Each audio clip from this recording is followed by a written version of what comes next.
여러분 안녕하십니까? 포항 MBC 뉴스데스크입니다. 경북 동해안은 바다에서 불어오는 동풍의 영향으로 폭염의 기세가 한풀 꺾였습니다. 오늘 낮 최고 기온은 포항 29도, 경주 30.5도, 영덕 30.4도, 울진 30.2도를 기록해 어제보다 3도에서 6도가량 떨어졌습니다. 내일 아침 최저 기온은 22도에서 24도, 낮 최고 기온은 26도에서 30도 분포로 오늘과 비슷하겠습니다. 이에 따라 울진 지역은 폭염특보가 해제됐고 포항, 경주, 영덕에는 폭염주의보가 내려져 있습니다. 폭염이 계속되면 바다 온도도 뜨거워지기 마련입니다. 실제 남해와 서해에는 고수온 예비특보가 발령돼 있는데요. 동해는 오히려 냉수대가 형성돼 바닷물에 들어가기도 힘들다고 합니다. 이용주 기자가 그 원리를 알아봤습니다. 폭염이 계속된 지난 주말 울산 일산해수욕장. 바닷물에 있는 사람들보다 백사장에 앉아있는 피서객들이 더 많습니다. 바닷물 수온은 바깥 기온보다 20도가량 낮은 15도 안팎. 물이 너무 차갑다 보니 바다에 들어갔다가도 금방 나오기 일쑤입니다. 안쪽으로 들어갈수록 물이 많이 차가워요. 그래서 오래 놀지는 못하고 조금 놀다가 또 몸 좀 식히고 들어가고 이렇게 하고 있습니다. 폭염이 지속되면 해수 온도 상승하는 게 일반적입니다. 실제 서해와 남해, 제주는 지난 3일부터 고수온 예비특보가 내려져 있습니다. 그런데 유독 동해만 수온이 최대 10도 이상 낮아 냉수대 주의보가 3주째 이어지고 있습니다. 우리나라의 여름철 계절풍인 남풍이 원인입니다. 동해는 남풍을 따라 표층수가 바깥바다로 밀려나고 그 자리를 깊은 곳에 차가운 바닷물이 채우는 냉수대가 매년 여름 형성되는데 남해와 서해는 해안선의 방향이 동해와 달라 냉수대가 생기기 어려운 겁니다. 여름철 계절풍이 남쪽에서 북쪽으로 바람이 불고 있고 지구자전 효과에 의해서 우리나라 동해안만 바람에 의한 냉수대가 발생한다라고 말씀할 수 있을 것 같아요. 올해는 예년과 달리 남풍이 일찍 지속적으로 불며 냉수대가 더 빨리 형성됐습니다. 여기에 북태평양 고기압 세력의 확장으로 폭염도 더 빨리 시작되면서 다른 해역과의 수온차가 점점 벌어지고 있습니다. 국립수산과학원은 올 여름 폭염 상황에 따라 동해안 냉수대가 소멸과 생성을 반복하며 수온 변화가 클 것으로 전망하고 있습니다. MBC 뉴스 이용주입니다. 영덕 앞바다에서 몸무게 30에서 150kg의 대형 참다랑어가 무더기로 잡혔지만 1년에 잡을 수 있는 어회 쿼터를 초과해 어민들은 잡은 참다랑어를 폐기 처분해야 할 상황에 놓였습니다. 영덕군은 오늘 하루에만 영덕군에 배정된 연간 참다랑어 어회 쿼터 47톤을 훨씬 초과하는 61.6톤의 참다랑어가 잡혔다고 밝혔습니다. 지난 6일까지만 해도 정치망에 걸린 참치는 1kg당 14,000원 선에 팔렸지만 배정된 어획량을 초과하면서 값비싼 참다랑어를 팔지 못하고 폐기해야 하는 상황이 벌어진 겁니다. 경상북도는 우선 참다랑어 포획 정지 명령을 내리는 한편 해양수산부가 확보하고 있는 참다랑어 어획 쿼터 유보량 400톤 가운데 일부를 경북에 추가 배정하도록 요청했습니다. 어제 구미의 건설 현장에서 일하던 20대 외국인 노동자가 숨졌습니다. 살인적인 폭염이 밖에서 일하는 노동자들을 위협하고 있습니다. 손은민 기자입니다. 경북 구미의 2,700여 가구 대규모 아파트 단지 건설 현장입니다. 일하는 사람이 하나도 없습니다. 중장비도 다 멈춰 섰습니다. 어제 오후 5시 반쯤 이 현장에서 일하던 베트남 국적의 20대 노동자가 숨이 멎은 채 발견됐습니다. 오후 4시 작업이 끝난 직후 화장실에 갔다 돌아오지 못했습니다. 첫 출근 날이었습니다.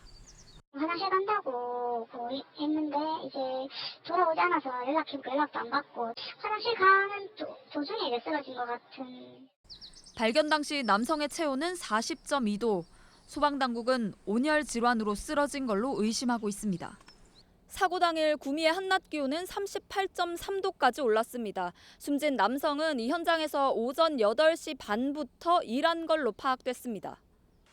뙤약볕 아래 콘크리트 거푸집을 조립하는 작업을 했습니다. 한국인 노동자들은 회사에다 요구를 해서 새벽 5시부터 일을 하고 오후 1시에 마치면서 단축 근무를 하고 있는데 외국인 노동자들은 그런 것을 요구를 하지 못하고 가장 더운 시간인 오후 2시, 3시에 그때 지금 일을 하고 있거든요.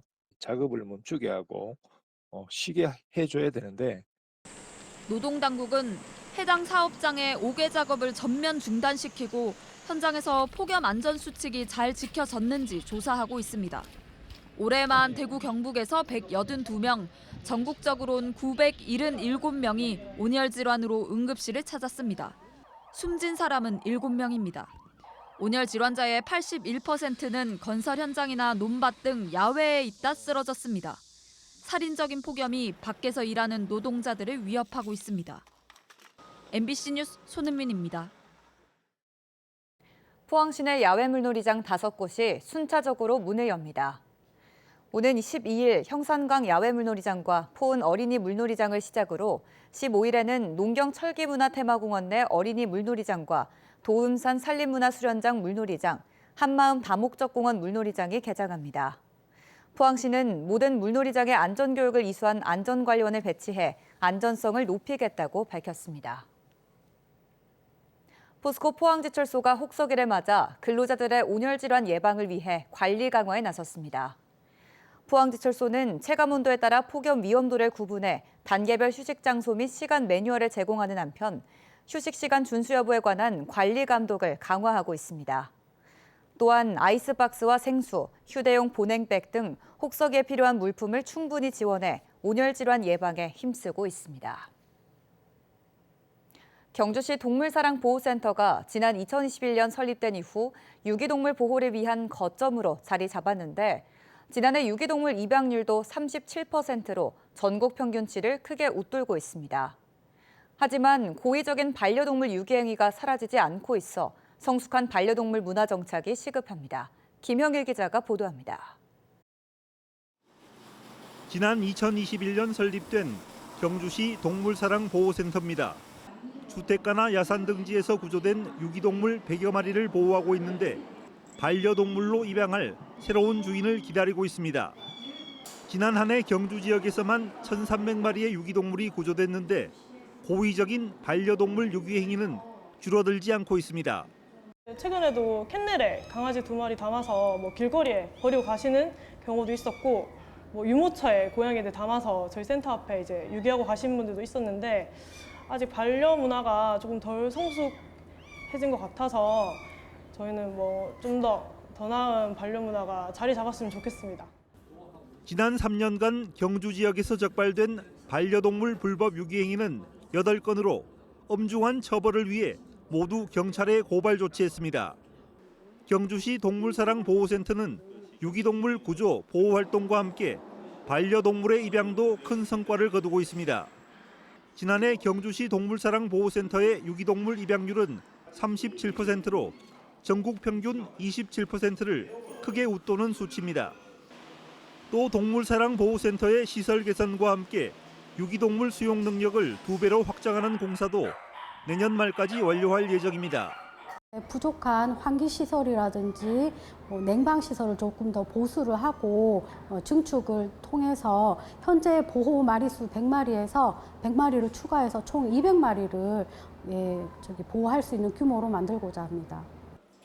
경주시 동물사랑보호센터가 유기동물 보호의 거점으로 자리 잡은 가운데 적극적인 입양을 통해 건강한 반려동물 문화가 확산되길 기대하고 있습니다. 사지 말고 입양하세요. MBC 뉴스 김형일입니다. 경북 동해안의 절반 이상 지역에 연안 침식 위험이 있는 것으로 나타났습니다. 경상북도에 따르면 지난해 침식이 심각하거나 우려되는 C-D등급 연안 지역은 54.5%로 조사됐습니다. 백사장 물의 양은 11,963세제곱미터 증가했지만 연안 면적은 1,915제곱미터 줄었습니다. 지역별로는 경주와 영덕에서 침식률이 감소했고 울진과 울릉은 증가, 포항은 비슷한 수준을 보였습니다. 오늘 오후 1시 20분쯤 경주시 안강읍 산대리안 야산에서 불이 났습니다. 산림당국 등은 헬기 2대와 인력 70여 명을 투입해 1시간 반 만에 불을 껐지만 임야 0.1헥타르가 불에 탔습니다. 산림당국은 성묘객 실수로 불이 난 것으로 보고 정확한 화재 원인을 조사하고 있습니다. 포항시 북구 신광면에 복지회관과 쉼터 등을 갖춘 주민 편의시설이 준공됐습니다. 신광면 토성리에 문을 연 신광면 복지회관은 목욕탕과 건강관리실, 어린이 도서관 등 주민 생활에 꼭 필요한 시설을 고루 갖추고 있습니다. 포항시는 신광 장터거리 조성, 친환경 가로경관 정비 사업 등을 추진해 농촌 지역의 경쟁력을 높여나갈 계획입니다. 포항시가 호미반도를 유네스코 생물권 보전 지역으로 지정받기 위한 본 신청서를 오는 9월 말까지 제출할 예정입니다. 이는 지정 여부를 가르는 최종 심사 단계인 만큼 포항시는 관련 자료를 체계적으로 정비하고 지역 주민들과 협의를 강화해 철저히 준비한다는 방침입니다.